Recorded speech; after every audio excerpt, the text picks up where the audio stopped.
달은 하나이 돼 그 빛은 수천 가지 강에 어리듯 안동은 낙동강의 유구한 흐름을 따라 시공을 초월하는 하나의 정신적 중심이 있다. 그것은 바로 퇴계 이황. 그의 삶과 사상은 커다란 구심이 되어 수세기에 걸쳐 울리고 울리며 조선시대 지방문화의 굳건한 주춧돌이 되었다. 이 조선시대라는 과거로 회고해 볼 때는 매우 그런 주목할 만한 그런 지역으로서 쭉 존재해 왔는데, 조선시대 중앙문화와 쌍벽을 이루며 지방문화의 뿌리 깊은 샘으로 성장해온 안동문화. 그 힘은 어디서부터 온 것일까? 우리는 과거 500년의 역사 속에서 그 원동력을 찾아본다.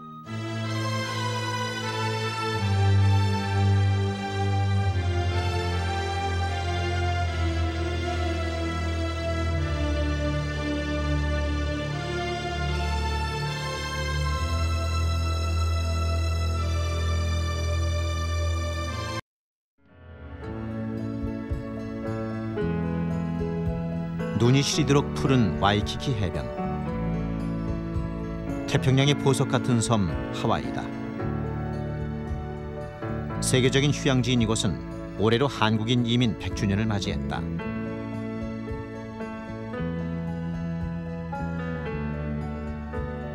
그 역사만큼이나 이곳의 한국 문화는 뿌리가 깊다. 해외에서 한국학 연구 역사가 가장 깊은 하와이 주립대 1972년 외국대학 부설기관으로는 처음으로 한국학연구소를 설립했다. 현대식 건물 속에 자리 잡은 한국 전통 양식의 건물이 이채롭다. 전 세계 대학 가운데 유일하게 한국의 전통 건축 양식을 본따 지은 것이다. 이 건물이 풍기는 위엄은 하와이에서 차지하는 한국 문화의 비중과 한국학의 위상을 잘 말해주고 있다.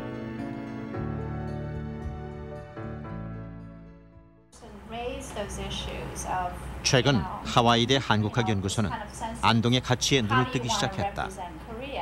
한국국학진흥원, 안동대학과 함께 이른바 안동학을 연구하기 시작한 것이다.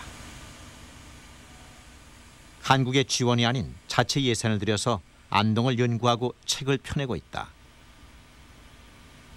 지역학이 보편화되지 않은 현실에서 안동학이 국제적으로 탄생했다는 사실은 매우 의미가 깊다. 올해는 안동학에 관한 공동 논문집을 영문으로 발간해 안동학을 해외에 알리는 데 한몫을 할 계획이다. 이 일을 주도적으로 벌여가고 있는 사람은 한국학연구소 에드워드 슐츠 소장. 그가 안동에 주목한 이유는 무엇일까? 우리 교수들이 과거하고 현대하고 미래 앞으로 한국이 어떻게 알고 싶으면 안동 꼭 가봐야 돼요. 역사적으로 과거를 많이 볼 수 있고 아직까지 건축적으로, 모형적으로, 음악적으로 여러 면에서 과거를 전통을 금방 볼 수 있고, 그래도 안동이 요새는 변동도 많이 하고 있어요. 물론 전통을 지키면서 컨트롤도 하고 있고, 그 안동댐 가령 안동댐 생긴 다음에 안동이 많이 바꿨어요. 또 안동도 항상 앞으로 또 미래에 계획도 많이 하고 있어요. 안동 나가면 도시 계획도 심하게 하고 있어요. 그래서 조그만 도시 있어도 그 past, present and future, 과거, 현대, 앞으로 다 명확하게 볼 수 있어요. 그렇기 때문에 우리 교수들이 안동을 배우고 싶어 했어요. 오랜 세월 쌓아온 문화적 토양 위에 퇴계의 학문과 사상이 고스란히 녹아들어 독특한 지방 문화를 형성하고 있는 곳 안동. 우리의 역사 속에서 가장 성공한 지방 문화의 표본으로 안동 문화를 스펙트럼에 분석해보고자 한다.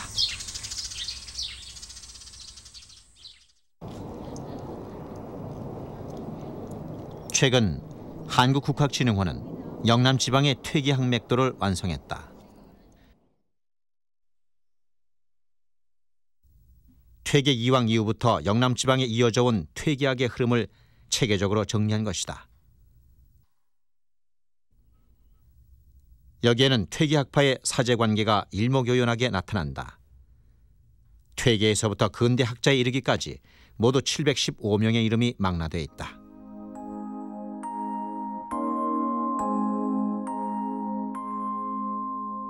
도덕을 바탕으로 한 한국적 성리학을 정립하고 일생 동안 인본주의 사상을 몸소 실천해 보인 퇴계 선생.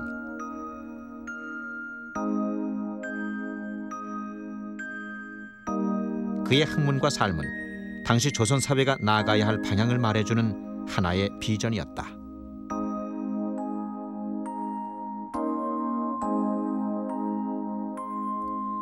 퇴계 항맥도는 퇴계 이후 형성된 영남 학파의 중심 계보를 월천 조목, 학봉 김성일, 서예 유성룡, 한강 정구 네 계열로 보았다.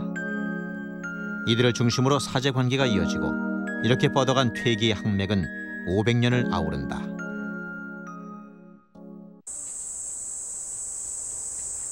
퇴계학파 4대 계보의 중심 인물들은 각 문중을 중심으로 이른바 동성마을을 형성했다.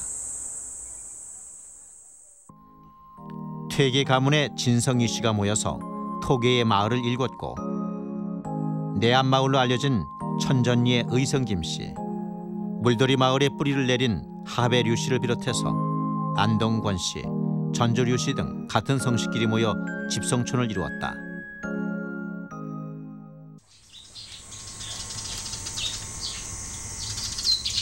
그러나 이들 문중은 서로 빗장을 걸어두고 문을 닫고 산 것은 아니었다. 서로의 차이를 인정하고 수용해감으로써 문화 동질성을 키워나갔던 것이다.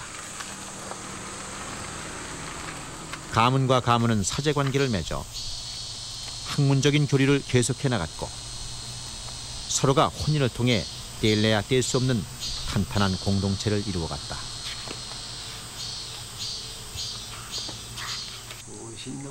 혈연적인 결속을 위해서 좋은 가문을 골라 혼인하는 것은 그 집안의 가장 큰 일이었다. 퇴계의 집안에서도 인근 마을의 의성김 씨, 하배류 씨 집안과는 누대에 걸쳐 사돈관계를 맺고 있다. 한정없는 머시기 제자 중에 똑같이 저걸 다 달 수도 없고 조금 높고 조금 낮고 뭐 평평하기도 하고 뭐 이런 데 있는데 그래 되면 언간하면 다 혼인 지내요. 퇴계 선생 그러면 퇴계 선생하고 똑같은 애를 구해내라 그러면 누가 구해낼 사람은 없잖아요. 그러니 문도분 중에도 범절과 여러 가지가 이만하면 된다. 그래 가지고 지내는 것이 하회 우리 혼인이 여러 번이거든. 또 학봉종가도 몇 번이거든. 안동 사람들은 서로 만나면 먼저 통성명을 하고 본이 어디며 몇 대 손인지 물어보는 게 일반적인 수인사 방식이다. 인사람도 아이고 머리 없느라고 수고했네. 도산에 있기 때문에 자신이 누구인지 뿌리가 어디인지를 밝히면서 오랜 세월 함께 살아온 사람들 간의 깊은 연대감을 느끼게 된다.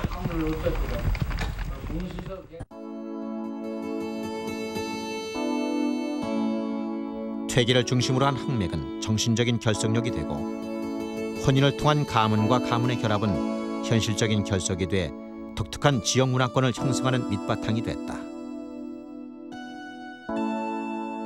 지방 교육의 중심이 된 것은 바로 서원이다. 소수 서원은 최초의 사액 서원으로 지역의 인재를 응집시키는 첫 시발점이 됐다. 이곳에서 출발해 전국으로 서원이 확산됐고 특히 안동 문화권의 서원 수는 전국 최고였다.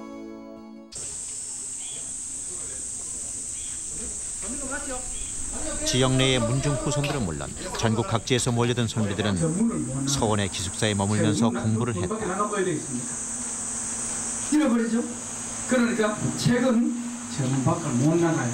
그 다음에 뭐가 있냐면요. 책은 중앙의 성균관이나 지방의 향교 같은 공립교육기관이 관료를 양성하기 위해서 입시 위주의 교육을 켰다면 서원은 학문과 덕행을 겸비한 선비 양성의 목적을 두고 보다 폭넓고 자유로운 교육을 펼쳤다. 안동에는 서원수가 아마 전국에서 제일 많은 고자에 안동일 겁니다. 그런가 하면 서당도 많고요. 서당도 없으면 마을에 글방이 또 많은 데가 그 집안이. 그래가지고 문집이 또 많아요. 전 세계에서 우리나라처럼 전통시대에 문집 많은 게 없습니다. 다른 나라에 없어요. 그게 무슨 힘이냐? 무엇의 힘을 거기에서 생산해냈느냐? 그 학문이 가지고 있는 내용에서는 여러 가지 얘기가 있으니까 하지만 그게 교육열을 생산해냅니다. 밖에 나가봐야 되겠습니까? 잃어버리죠? 그러니까 책은 이렇듯 수준 높은 교육은 개인의 지적 역량을 높여주었고 동시에 주변의 인재를 끌어들여 인적 자산의 양도 늘려간다. 이는 자연스럽게 하나의 거대한 학맥을 형성시켰고 이 학맥을 바탕으로 다시 혈연관계가 맺어지는 순환 과정이 되풀이되면서 오늘날의 네트워크와 맞먹는 강력한 연대력을 발휘했다.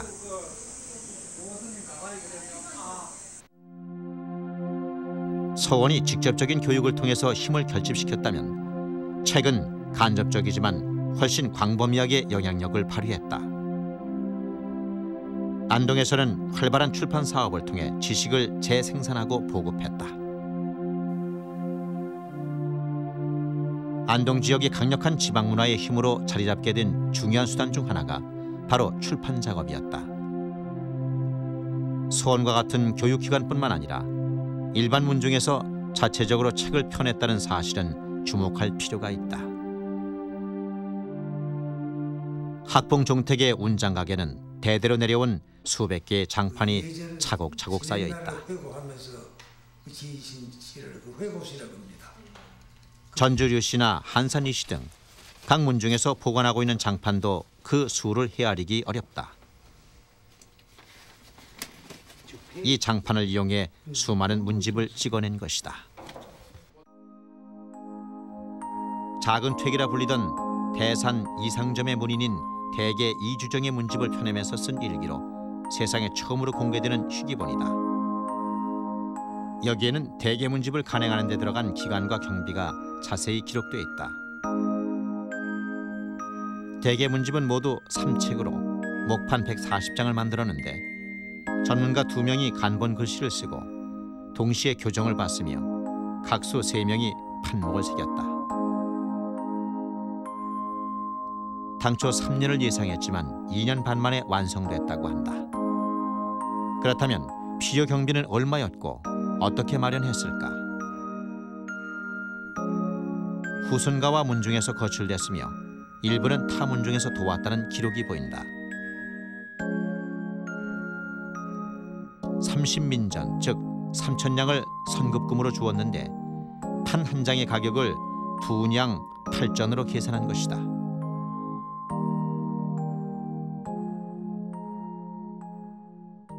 (18세기) 후반, 당시 남자 노비 1명을 들이는 몸값이 10냥이었던 점을 감안하면 40명의 노비를 한꺼번에 살 수 있는 거액이 문집을 만드는 데 투입됐던 것이다.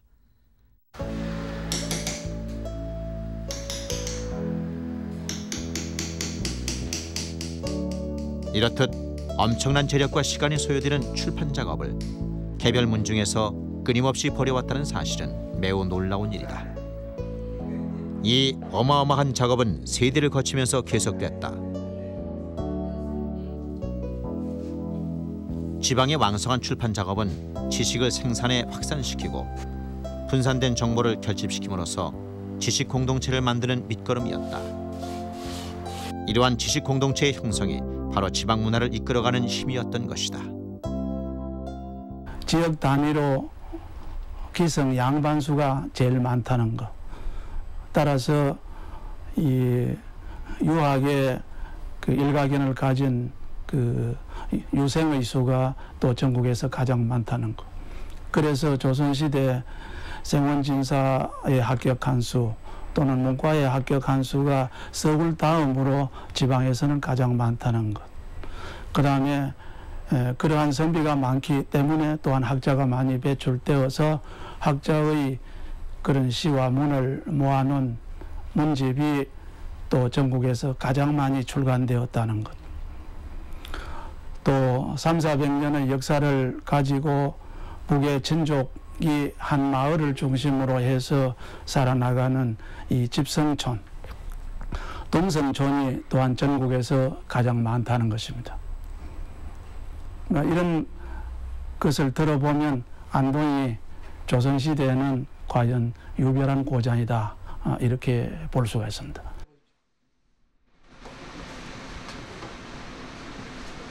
서원과 출판 작업 같은 직간접적인 교육을 통해서 안동은 수많은 인물을 배출해낸다.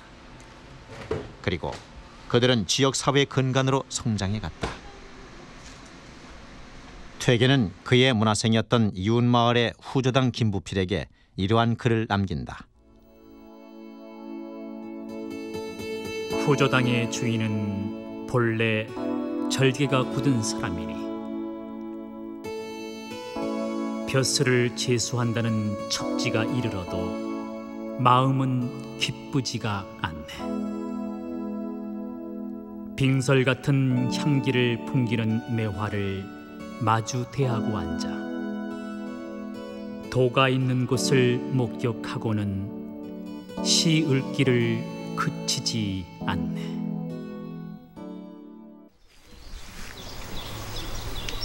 김부필은 스승의 권유에도 불구하고 몇 번이고 벼슬을 거부하고 고향에 남기를 고집했다. 퇴계는 그러한 김부필을 절개 굳은 매화로 표현한 것이다. 김부필을 비롯해서 안동의 권호문, 이숙량은 퇴계 문화의 3대 처사로 꼽힌다. 처사의 삶이란 무엇인가? 관료 지식인 사회였던 조선시대, 중앙의 벼슬길은 지식을 무기로 권력과 부에 접근할 수 있는 지름길이었다. 처사는 이러한 서울의 삶을 마다하고 지역에 뿌리를 둔 삶으로 일관한다. 벼슬을 바라기보다는 자연을 벗삼아 학문을 닦고 후학을 길러내는 것을 자신의 사명으로 삼았다. 이는 지식인의 사회적 책무를 회피하는 것이 아니라 자신이 기반을 둔 지역 사회에 실질적인 책무를 다하는 길이었다.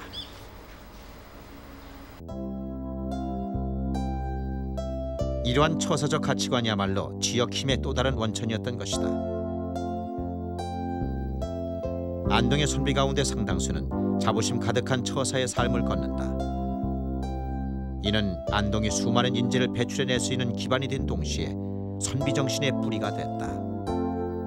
이 퇴계학파는 결국은 광해군 시대보다 정치적으로는 소외되어 있는 그런 집단입니다.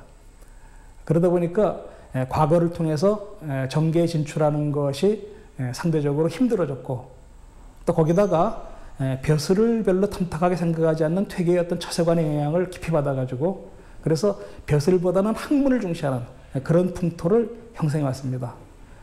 그리고 이렇게 학문을 중시하다 보니까 그 학문이 현실에서 실행되는 행검을 또 중시하게 되고, 이렇게 학문과 행검을 갖춘 사람을 처사라고 그래가지고 영남 지역에서는 이 처사들이 선비 사회의 어떤 중심을 형성하는 그런 풍토를 형성해 왔습니다. 그러다 보니까 영남에서는 벼슬보다는 학문을 중시하고 또 학자가 되는 것을 더 영광스럽게 생각하는 그런 선비들의 어떤 가치관을 형성해 왔고, 이런 가치관이 300년 동안 영남학파를 하나의 학파로서 유지시켜 내려온 하나의 근본적인 힘이라고 생각합니다.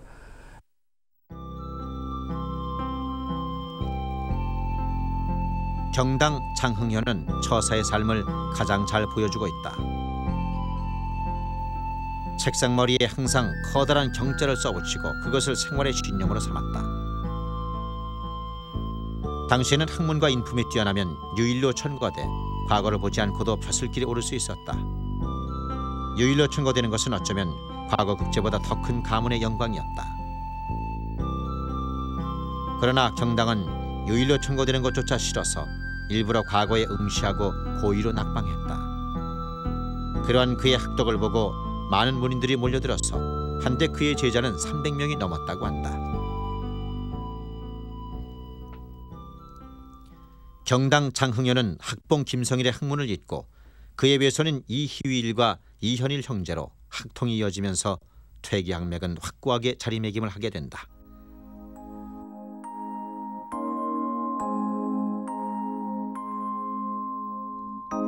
퇴계를 기점으로 한 학맥과 문중 간의 혈맥을 통해서 안동문화권은 강력한 지역망을 형성했다. 그리고 조선 사회에 가장 영향력 있는 세력으로 등장한다.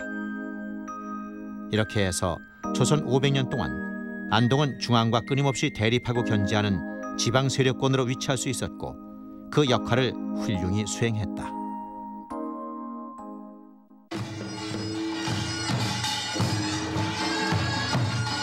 하회 별신구 탈놀이는 한국의 전통 문화를 대표하는 가장 오래된 탈춤이다.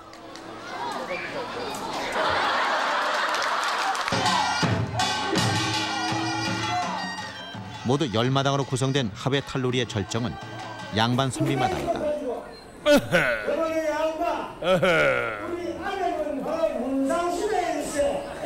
문상시대? 도대체 그 문상시대는 또 뭐로?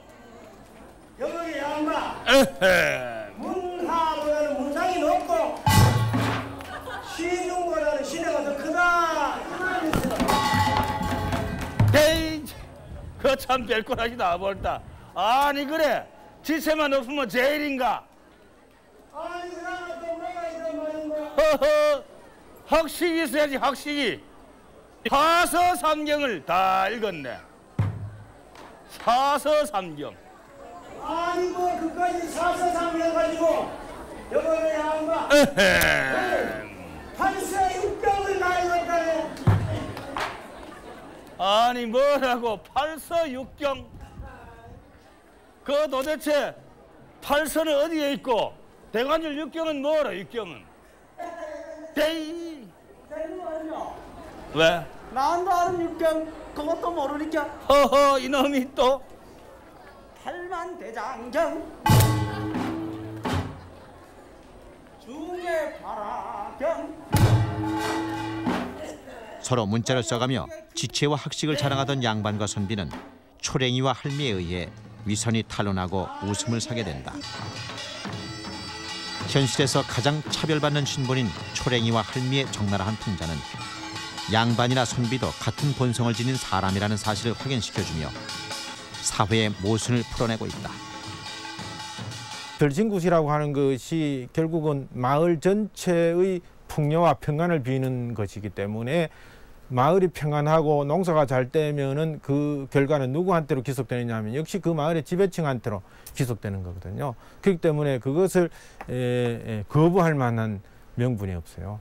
그래서 이 양반들이 유교 문화의 논리 속에서 보면은 그것이 인정하기 어렵지만은 그러나 유교 문화 사회에서도 궁중에서도 굿이 있었고 뭐 그 국무라고 하는 그 무당이 있었듯이 이 하회마을 사회에서도 옛날부터 있었던 그 문화적 전통을 거부하지 않고 마을 공동체의 전체적인 풍요와 안녕을 위해서 그것을 받아들이면서 그런 그 민중의 어떤 그 비판적인 의식도 이해의 차원에서 함께 안고 왔다고 볼 수 있습니다. 네.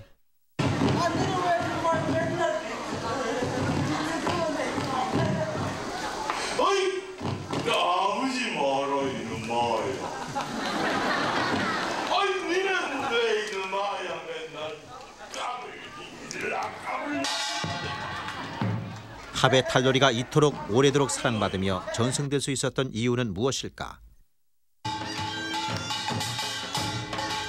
신분의 차이가 엄격했던 시대임에도 불구하고 하회 탈놀이는 양반층을 풍자의 대상으로 삼았다. 그러나 놀이 자체는 놀림의 주 대상이었던 양반층의 지원으로 펼쳐졌다. 하회 탈놀이는 사회의 갈등, 즉 잘못된 탈을 한바탕 웃음으로 모두 털어낸다. 대립관계에 있던 상층과 하층 계급이 서로를 수용하며 조화를 이루어왔던 것이다.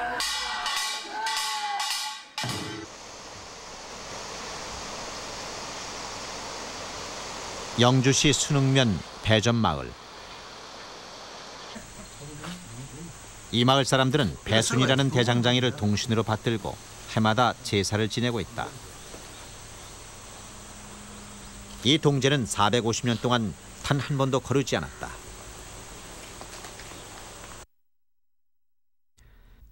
퇴계의 제자들을 기록한 도산 금문 제현록에 배순의 이름이 적혀 있다. 그런데 배점으로 표시된 그의 이름은 다른 사람의 이름보다 한 글자 낮게 적혀 있다. 퇴계의 다른 제자들과 달리 천민 출신이었기 때문이다. 반상의 구분이 엄격한 조선시대. 어떻게 해서 그는 퇴계의 제자가 될 수 있었을까? 배순은 효성이 지극하고 부지런한 대장장이었다. 그의 꿈은 공부를 하는 것. 그러나 천민 출신이었던 배순에게 공부는 꿈도 꿀 수 없는 일이었다. 퇴계가 소수서원에서 강회를 할 때 그는 매일같이 강당 귀퉁이에 숨어 귀동냥을 했다. 그러다 이를 기특하게 여긴 퇴계 선생이 결국 배순을 다른 생도들과 함께 앉아 글을 배우도록 했다. 퇴계가 죽자 배순은 손수 스승의 철상을 만들어서 살아있을 때처럼 모셨다. 부모에게 효도하고 스승과 임금의 3년상까지 지낸 배순은 천민의 신분이었지만 유교 이념을 모범적으로 실천했다. 그러한 배순의 인물됨을 순흥 지역의 유림들은 높이 평가했고 죽은 뒤엔 국가의 표창인 정렬비까지 받게 했다.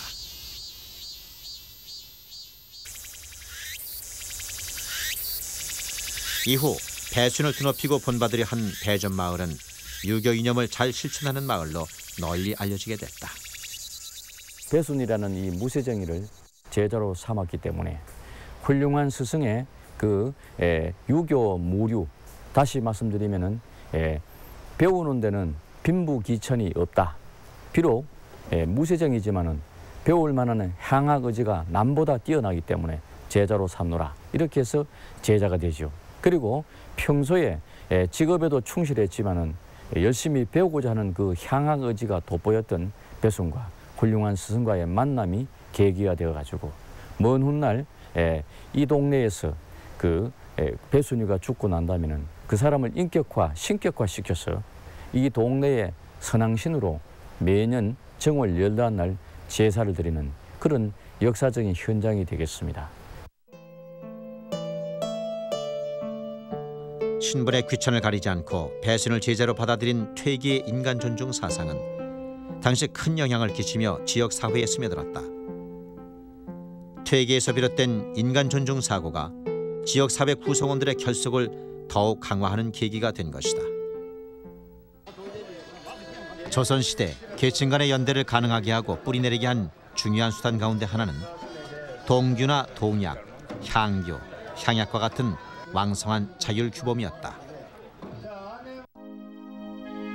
16세기 중엽 퇴계가 만든 예안향약은 중국 향약이 아닌 우리 실정에 맞는 최초의 독창적인 향약이었다.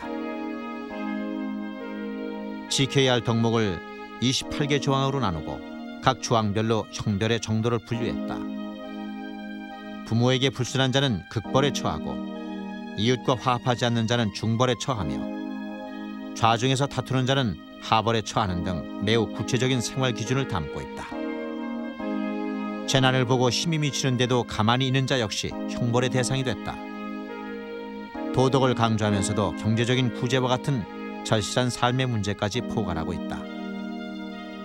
이 때문에 향약은 법률보다 더 강력한 윤리규범으로 지역 사회에 적용돼 갔다. 홍수가 지고 초가집이기 때문에 겨울이 되면 말이요, 온 마을이 전부 불탑니다. 그 한 사람 힘으로 어떻게 합니까? 그러니 마을 공동체, 농촌 공동체가 되어서 그것을 막아내는 거예요. 돌림병이 닥치면 마을에 3분의 1이 죽습니다. 그 어떻게 감당할 거예요? 절실한 문제예요. 예? 농사 짓는데 농번기에 재원처 지을 수 없잖아요. 예? 두레를 동원하고 품앗이를 동원하고 그게 향약이 상당히 중요합니다. 우리가 보통 오늘날 박정희 독재자라고 비난하지만은 새마을 운동은 세계가 인정하는 거예요. 예? 그러면 조선왕조 시대에 향약의 나쁜 점도 있지만은 현존하는 가장 오래된 계모임인 안동의 우향계. 조선 초 안동권씨, 보성이씨, 흥해배씨, 안강노씨, 영양남씨 등 지역의 대표적인 화손 문중이 향촌 사회를 교화해 나가기 위해 만들었는데 무려 525년이 지난 지금까지 재현되고 있다. 온순하고 어지러서 널리 포용해야 한다. 선을 보면 필히 실행하고. 우양계 역시 향촌 사회의 규율을 정한 일종의 향규를 중심으로 이루어져 왔다. 이 같은 자치 규약은 중앙의 일률적인 강요가 아니라 스스로 이상적인 지방 사회를 만들어 가도록 했다.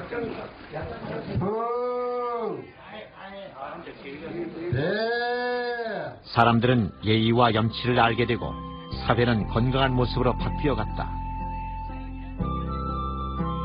안동의 자치 규약은 전국에 전파됐고 상하층 계급을 하나로 묶어내면서 조선시대 강력한 사회 접착제 역할을 했다.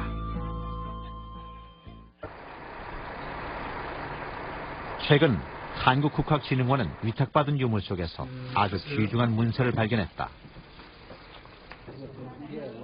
영남만인소. 100m 가까운 길이에 무려 1432명의 이름이 적힌 상소다. 1855년 철종 초 억울하게 죽은 사도세자의 신원을 요청하기 위해서 전 영남 유생이 동원돼 목숨을 걸고 올린 것이다. 산재에 있던 문중의 수를 감안하면 전 영남 유생이 총 동원되다시피 한 것이다. 이 만인수가 올려진 지 사흘 만에 임금은 비답을 내렸고 사도세자는 왕으로 추승됐다.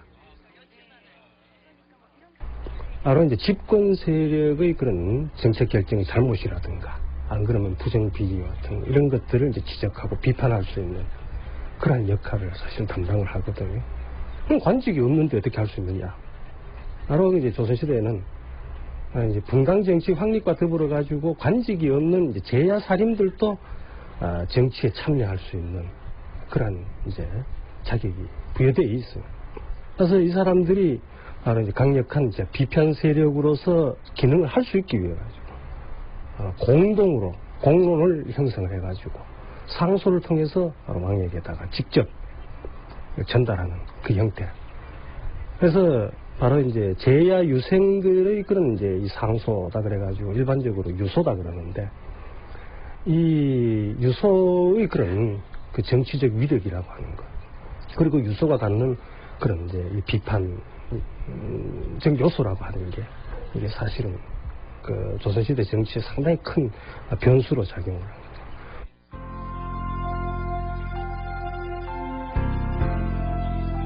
제야에 있던 유림들의 집단적인 항의와 요구는 중앙에서도 무시할 수 없는 큰 힘을 발휘했다.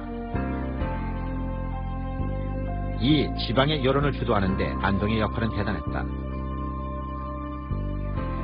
의리를 중시하는 안동의 선비 정신이 늘 중앙 권력의 부도덕과 부정의를 비판해오면서 제야 여론 형성의 중심축이었던 것이다. 안동을 중심으로 한 이 영남의 그 유림들은 300년 동안 그 난인을 또는 야당의 위치를 지킬 수 있었다 하는 것은 안동이 그만큼 자체의 역량을 가지고 있었기 때문이다. 그것은 안동이라는 하나의 고을도 71개 고을이나 되는 영남을 배제하고는 별 힘이 되지 않는다. 그런데 71개 고을의 유림들을 동원하고 조직할 수 있는 그 주도 세력이 항상 안동에서 나왔다 하는 것입니다. 26년 뒤인 고종 18년 또 한 번의 영남 만인소가 올려진다. 사도세자의 신원을 위한 만인소는 퇴계 후손인 이휘병이 주도했는데 이번에는 그의 아들 이만선이 개화 정책을 반대하는 소를 올리기 위해 영남 유림들 앞에 섰다. 여감 강진기의 문집에는 이만선이 소두가 된 영남 만인소를 기록하고 있다.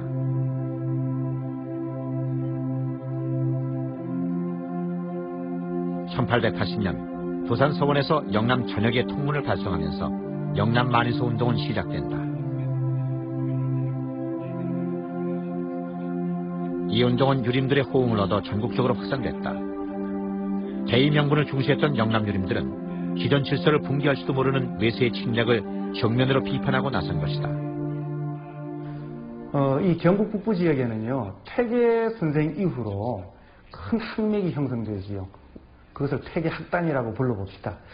그러한 학맥과 그 다음에 통원권이라고 하는 것으로 두 개의 축으로 아주 잔거물처럼 촘촘하게 에너지원이 만들어집니다. 그리고 이 에너지원은 조선 후기 한 200년 동안 정계의 진출이 봉쇄되면서 학문에만 몰입하죠. 그러다 보니까 바른 것과 바르지 않은 것에 대한 명쾌한 선이 그어집니다. 그런 바탕 위에서 외세 침략에 의해서 민족 문제가 발생하면은 그것을 해결하고자 하는 강력한 도전 현상이 나타납니다. 바로 이것이 안동 지역을 중심으로 하는 퇴계 문화권이 한국 독립운동사에서 최고봉으로 이야기될 수 있는 결과를 가져온 것이지요.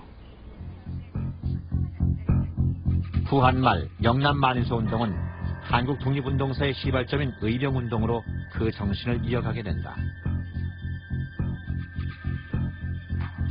안동향교. 일본군이 경복궁을 점령한 갑오왜란이 일어나자 이곳에서 한말 최초의 의병 항쟁이 일어났다. 한국 독립운동사의 시작이요 한민족의 끊임없는 독립투쟁을 예고하는 것이었다. 1910년 마침내 주권을 빼앗겨 나라를 잃게 되자 당시 안동에서는 죽음으로 일제의 통치에 항거한 자결자가 속출했다. 퇴계 11대 손인 이만도와 그의 조카인 이중원은 단식으로 숨을 거뒀고 하후의 유도발, 유신영 부자는 2대에 걸쳐 목숨을 끊었다. 이렇게 자결 순국한 사람은 모두 10명. 전국에서 순국자가 가장 많은 비장한 역사의 기록을 남겼다.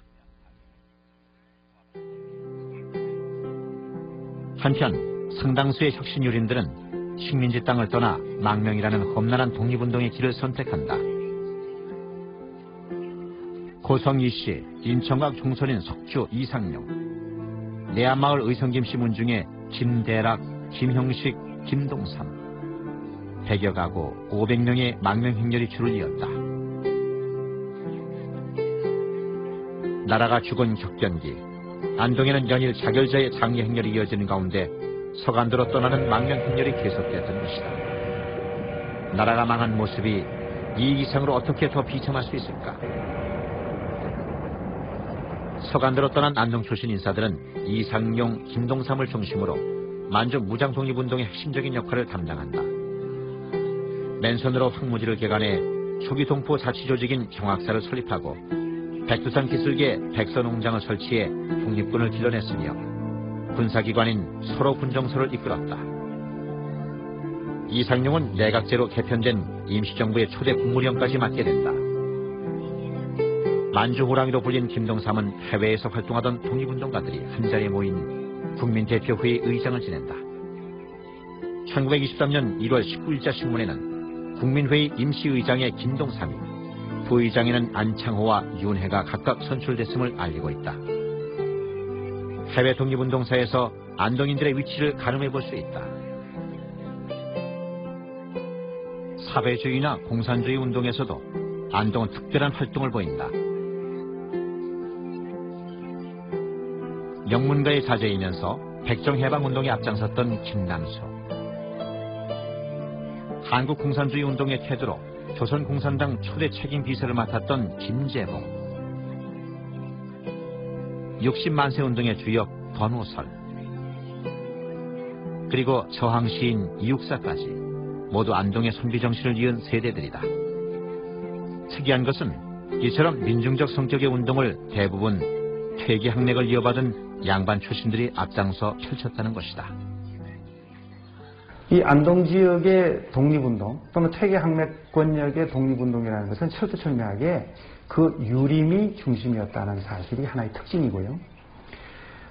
심지어는 하부 계급이 주도해 나간다는 사회주의 운동조차도 이 지역은 그 유림들, 요즘 유행하는 노블리스 오블리주라고 하는 그 귀족들 또는 가진 자, 아는 자의 책무, 역사적 소명의식에서 나타나는 운동으로 진행된 것이죠.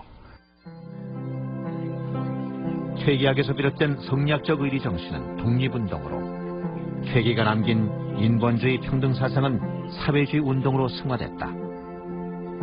의병운동이 가장 먼저 일어난 곳, 순국지사가 가장 많은 곳, 독립운동가가 가장 많이 배출된 것이 바로 안동이다. 한국 독립운동사에서 안동이 유별난 활동을 보일 수 있었던 이유는 무엇일까? 그것은 수백 년 뿌리 깊이 내려온 안동의 역량이 위기의 현실에서 자발적으로 표출됐기 때문이다.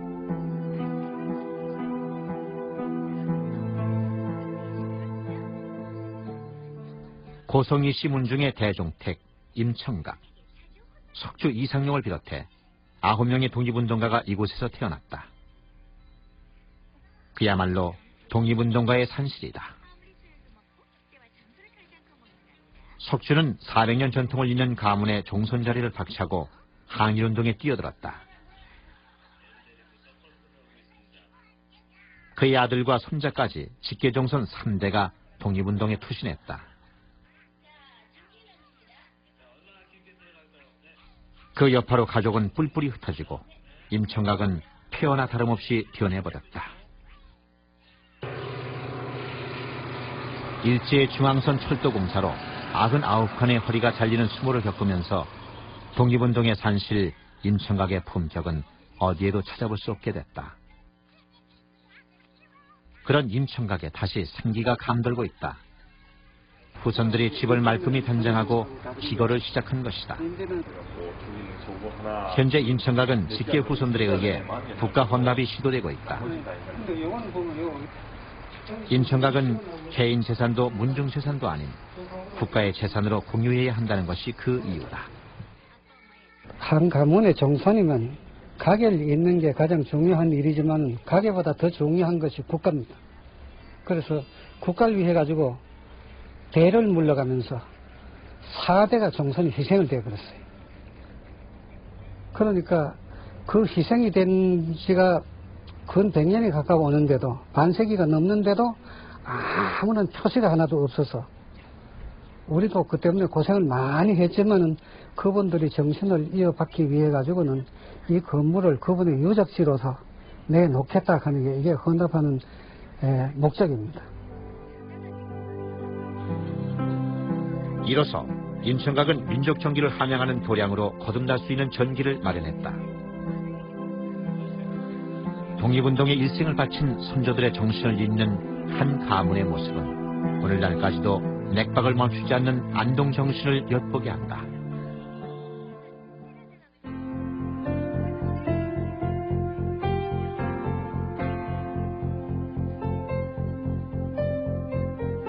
안동은 통일신라 불교의 전진기지로 또 고려 건국의 토대로 나름대로의 문화적 역량을 길러오다 조선시대에 들어서면서 지방문화의 구심점으로 확실하게 자리를 잡게 된다. 여기에는 한국이 낳은 가장 위대한 철학자 퇴계 이황의 학문, 그리고 도덕성을 최고의 가치로 삼고 일생 동안 이를 실천하려고 했던 그의 삶이 결정적인 계기가 된다. 퇴계의 사고와 행동은 지위보다는 덕행을 중시하고 예절과 의리를 생활윤리로 존중하는 풍토를 지역에 뿌리내리게 했다. 결국 흑맥과 혈맥으로 얽힌 수평적인 연대와 도덕적인 정신가치로 모든 계층을 하나로 엮은 수직적 연대가 독특한 지방문화를 가능하게 했던 것이다. 이렇게 형성된 안동문화는 조선조 중앙으로부터 오랜 세월 독자성을 유지해냈다. 이는 세계사적으로도 그 유래를 찾아볼 수 없는 일이다.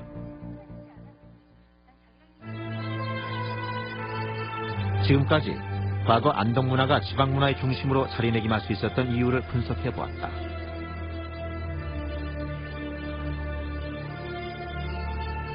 시대를 통찰하는 비전이 있었고 상하 종횡을 연결하는 네트워크 구조를 바탕으로 서로를 인정하며 힘을 결집시켰다.